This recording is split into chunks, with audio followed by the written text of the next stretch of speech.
Welcome to The Explainer. Today, we're stepping down into a very dark, atmospheric, graphic novel descent, one steeped in heavy Nietzschean philosophy. But look, we aren't approaching this from the usual triumphant, overman perspective. Instead, we're looking through the brooding, ancient eyes of a character known as the spectral captive.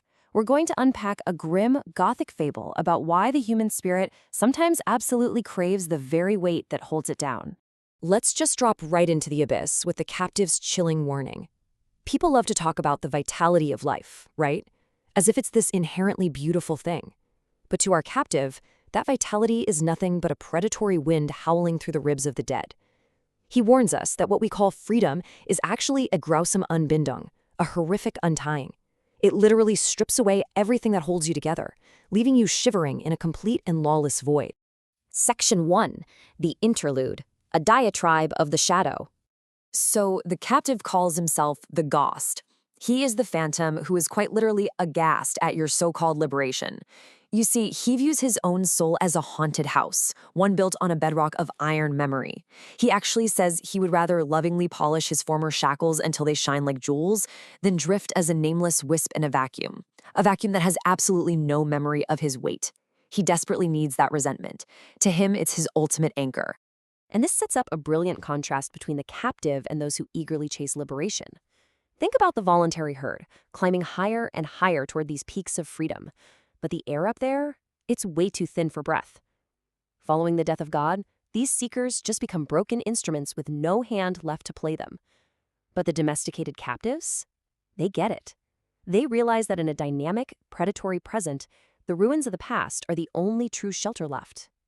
The real gut punch here is the captive's take on the famous will to power. He thinks it's a complete farce. To him, it's nothing more than a frantic scream against an inevitable silence. Trying to exert your will doesn't elevate you, it just speeds up your descent into a blue sepulcher of broken promises.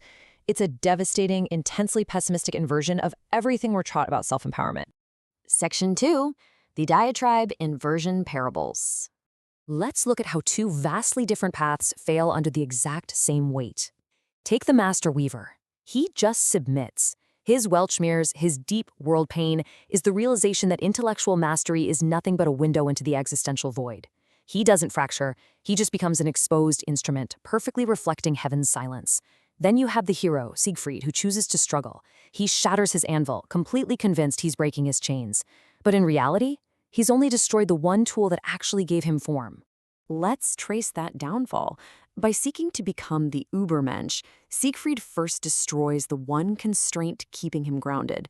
Then he tries to practice amor fati, the love of fate, out in the wasteland, but spoiler alert, he doesn't bloom out there. He merely invites the lethal frost to act as his new, far more indifferent master. He freezes into a blue sepulcher of his own making, locking into a rigidity far more absolute than the anvil he despised in the first place. Section 3. The Sanctuary of the Emerald Dungeon.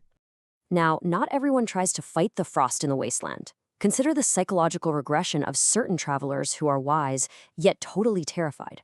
First, they discover the verdant spark of radical autonomy. But instead of embracing it, they are hit with a dizzying horror. They realize that constant becoming is actually a corruption, a choking multiplication. So what's their final move? Total retreat. They purposefully construct the Emerald Dungeon to lock themselves safely away from those terrifying heights. In building this Emerald Dungeon, they are actively utilizing the spirit of gravity to their advantage. They're using it to make existence predictable, safe. It really highlights a fascinating, dark truth about human nature. Sometimes, people will eagerly, willingly trade the terrifying burden of individual thought for the comforting warmth of a shared low delusion. They desperately want the weight to keep them grounded in a chaotic universe. Section 4. The Starfinder's Cold Comfort. Here we find our deepest, most hidden linguistic desires for absolute stagnation. The Starfanto, or Starfinder, represents the ultimate manifestation of the soul wanting to be star, meaning stone still. The Starfinder has evolved completely past human empathy. He doesn't feel the messy, fluid emotions of life anymore. Instead, he exists in a state of pure, cosmic isolation. Rather than navigating towards some bright, optimistic future, the Starfinder is a literal monument to eternal petrification. He gazes only at fixed, cold, and dying points in the cosmos. To him, The stars aren't these beautiful symbols of hope. Not at all. They are merely fragments of a living death that must be observed with an indifferent obsidian eye. He's essentially a post-theological nomad, just tracking the death of old illusions. Section 5.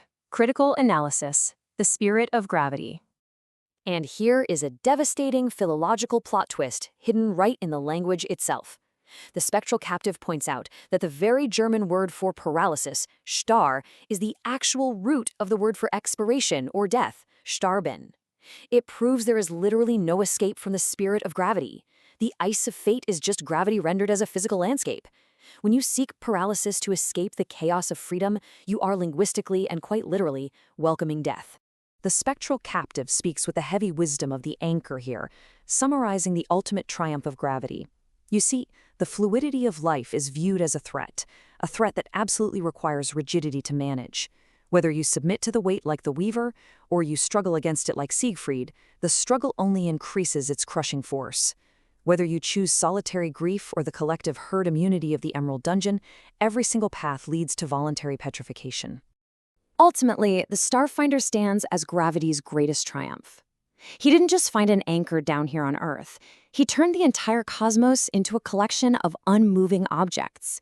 He achieved a state of voluntary petrification that actually spans the galaxies. He took that deep, human desire for stagnation and scaled it up to the size of the universe itself.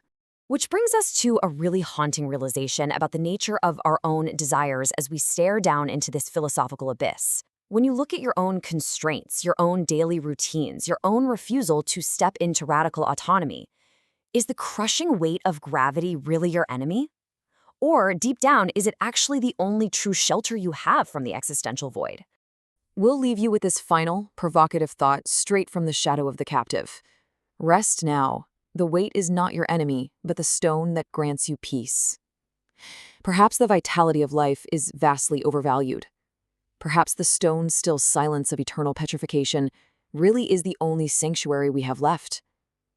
It challenges absolutely everything we are taught about growth and freedom, leaving us to wonder, is the weight holding us down the only thing keeping us from tearing apart?